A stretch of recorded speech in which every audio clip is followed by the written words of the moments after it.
मणिपुर के मामले में अब नेता भी बोल रहे हैं, अभिनेता भी बोल रहे हैं, लेखक भी बोल रहे हैं, बुद्धिजीवी भी बोल रहे हैं, पत्रकार भी बोल रहे हैं, कलमकार भी बोल रहे हैं, सामाजिक कार्यकर्ता भी बोल रहे हैं, एनजीओ भी बोल रहे हैं।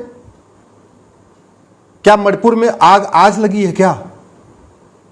अप्रैल में पूरा मणिपुर जला है। अप्रैल में वहां पे जो मितेई हिंदू हैं उनका घर जलाया गया, उनका मंदिर जलाया गया, उनका मठ जलाया गया, उनका जो रहने का आसपास का जो पूरा मकान था उसको जलाया गया, उस हिंदुओं की दुकानें जलाई गई, बहन बेटियों के साथ बलात्कार हुआ था अप्रैल में, लेकिन कोई नहीं बोला। पूरे मई में मितेई हिंदुओं के साथ वहां अत्याचार हुआ, उनका घर जलाया गया, उनकी दुकान जलाई गई, उनको मारा गया, बलात्कार हुआ, उन्होंने घर से पलायन किया, तब भी कोई नहीं बोला।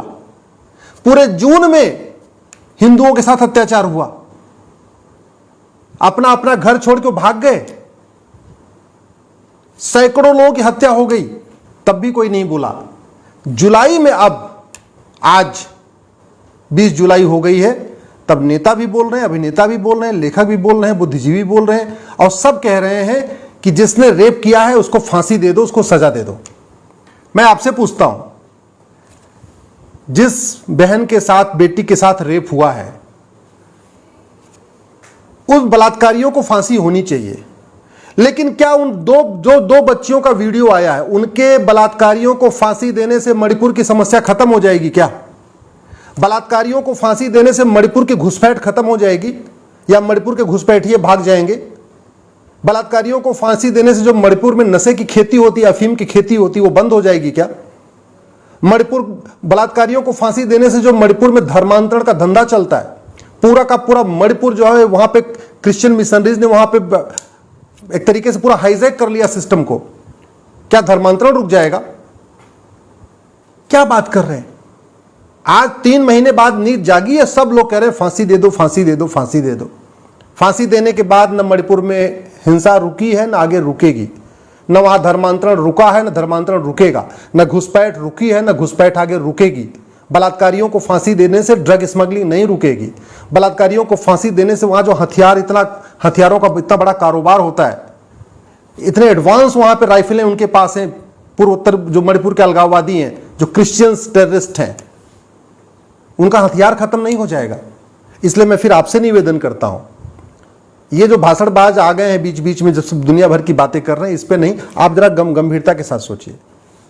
जब तक घुसपैठियों को फांसी देने के लिए कानून नहीं बनेगा, घुसपैठ को राष्ट्र की सुरक्षा के लिए खतरा घोषित नहीं किया जाएगा, घुसपैठियों के ऊपर एनएसए नहीं लगेगा, घुसपैठियों के ऊपर यूएपीए नहीं लगेगा, घुसपैठियों के ऊपर गैंगस्टर एक्ट नहीं लगेगा, जब तक घुसपैठियों की 100% प्रॉपर्टी जब्त करके उनको आजीवन कारावास या फांसी की सजा का कानून नहीं बनेगा, तब तक घुसपैठ खत्म नहीं होगी। घुसपैठ खत्म नहीं होगी तो मणिपुर में शांति नहीं आएगी।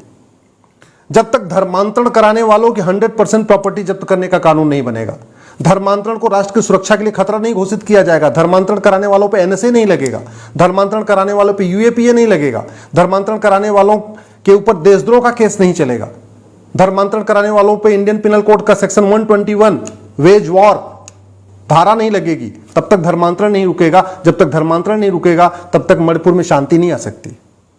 जब तक ड्रग स्मगलिंग को भारत की राष्ट्रीय सुरक्षा के लिए खतरा नहीं घोषित किया जाएगा, ड्रग स्मगलर्स को फांसी देने का कानून नहीं बनेगा, स्पेशल ड्रग के लिए स्पेशल कोर्ट नहीं बनेगी, ड्रग स्मगलर्स के ऊपर यूएपीए लगा के एनएसए नहीं लगाया जाएगा, जब तक ड्रग स्मगलर्स की 100% प्रॉपर्टी जब्त करने के लिए कानून नहीं बनेगा, उनको आजीवन कारावास फांसी देने के लिए नहीं बनेगा, तब तक मणिपुर शांत नहीं होगा। क्योंकि मणिपुर का मेन धंधा है अफीम की खेती, वहां अफीम की खेती चल रही है, वहां पे म्यांमार के रास्ते से वहां पे अवैध हथियार आ रहे हैं, म्यांमार के रास्ते से वहां रोहिंग्या आके बस गए हैं, जबरदस्त वहां घुसपैठ हो रही है, पूरा वहां मिशनरीज धर्मांतरण करा रही है।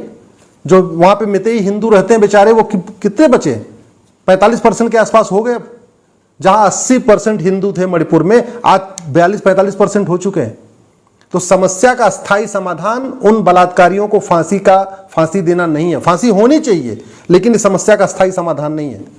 इससे देश की एकता अखंडता मजबूत नहीं होगी, इससे मणिपुर में शांति नहीं आएगी।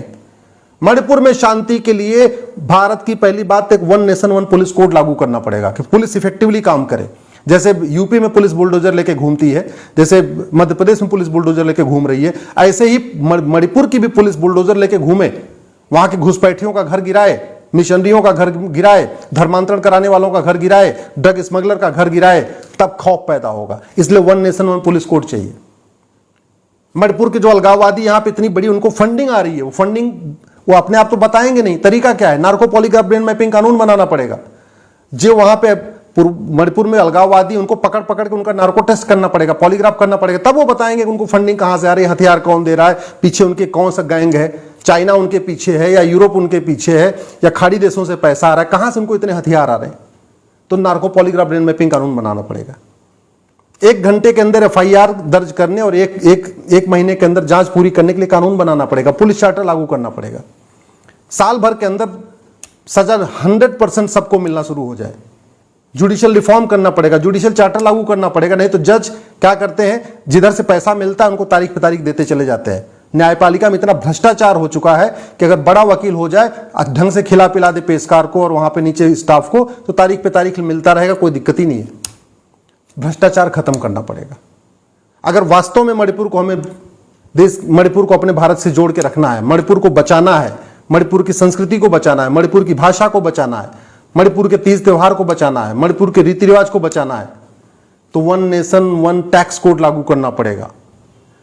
One nation one tax code को लागू किए बिना भ्रष्टाचार खत्म करना नामुमकिन है, और भ्रष्टाचार को खत्म किए बिना देश में शांति नामुमकिन है।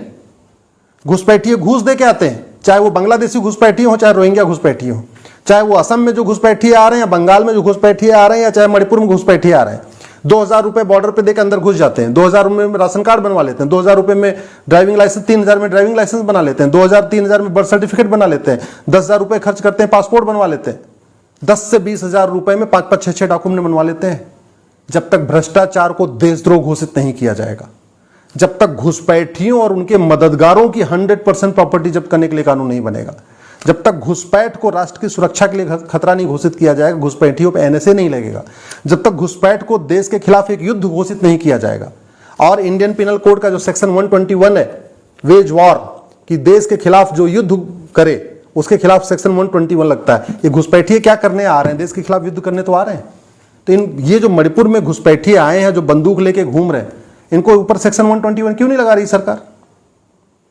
मैं फिर से बार बार कह रहा हूं, नेता बहुत अच्छी अच्छी बातें करें, बहुत बड़े बड़े भाषण दे, उससे जमीनी हालात नहीं बदलते। चाइना के नेता कभी बहुत बड़ी लंबी लंबी भाषण नहीं देते। चाइना का राष्ट्रपति जो जिनपिंग है, कोई बहुत लच्छेदार भाषण नहीं देता, कोई बहुत बड़ी बड़ी बातें नहीं करता, लेकिन चाइना में न घुसपैठ होती है, न धर्मांतरण होता है, न इस तरीके का आगजनी होती है, न इस तरीके का हत्या होती है, न इस तरीके का बलात्कार है, न इस तरीके का वहां क्राइम नहीं है। सिंगापुर के जो प्रधानमंत्री हैं वो बहुत बड़ी बड़ी बातें नहीं करते, लेकिन सिंगापुर में देखिए शांति है, समृद्धि है, खुशहाली है, बिजनेस व्यापार बढ़िया चल रहा है। सिंगापुर में घुसपैठ नहीं होती है, सिंगापुर में धर्मांतरण नहीं होता। क्यों? क्योंकि कानून बनाते हैं। भारत में कानून की कोई लागत नहीं होती। तो चाहे वो मणिपुर की समस्या हो, बंगाल की समस्या हो, केरल की समस्या हो, कश्मीर की समस्या हो, इन समस्याओं का समाधान बातचीत करने, चर्चा करने, टीवी डिबेट करने, संसद में तू मैं करने से नहीं होगा। समाधान है कानून, और जिसकी कोई लागत नहीं होती। इसलिए मैं आप लोगों से निवेदन करता हूं, अपने अपने सांसदों के पास जाइए, 10 लोगों का ग्रुप बना के, 15 लोगों का ग्रुप बना के, 20 लोगों का ग्रुप बना के, और एक ही सवाल पूछिए कि जो समस्या भारत में है वो चीन में क्यों नहीं है, सिंगापुर में क्यों नहीं है, अमेरिका में क्यों नहीं है, जापान में क्यों नहीं है। इतना सवाल पूछिए। अल्टीमेटली कानून सांसदों को बनाना है, ना आपको बनाना है, ना मुझे बनाना है। कानून उनको बनाना है, और कानून की कोई लागत नहीं होती। अपने अपने सांसद से पूछिए कि हाईवे तो बन रहा है, एक्सप्रेसवे बन रहा है, एयरपोर्ट बन रहा है, सब कुछ बन रहा है, राफेल भी आ गया खरीद के, हम कठोर कानून क्यों नहीं बना रहे? हम पुलिस रिफॉर्म, जुडिशियल रिफॉर्म क्यों नहीं कर रहे? अगर मेरी बात ठीक लग रही हो तो इस वीडियो को अपने सभी साथियों को जरूर भेजिएगा, अपने दोस्तों को जरूर भेजिएगा, और अपने सांसदों को टैग करके ट्वीट करिएगा। और हो सके तो कम से कम एक दिन 15 लोगों का, 20 लोगों का, 30 लोगों का ग्रुप बना के अपने सांसद के पास जाके इतना पूछिए कि जो समस्या भारत में है, चाहे वो घुसपैठ हो, चाहे धर्मांतरण हो, चाहे जो भी समस्या है, ये सिंगापुर में क्यों नहीं है, चीन में क्यों नहीं है, और अगर कानून जब कोई लागत नहीं होती तो अच्छा कानून क्यों नहीं बन रहा है।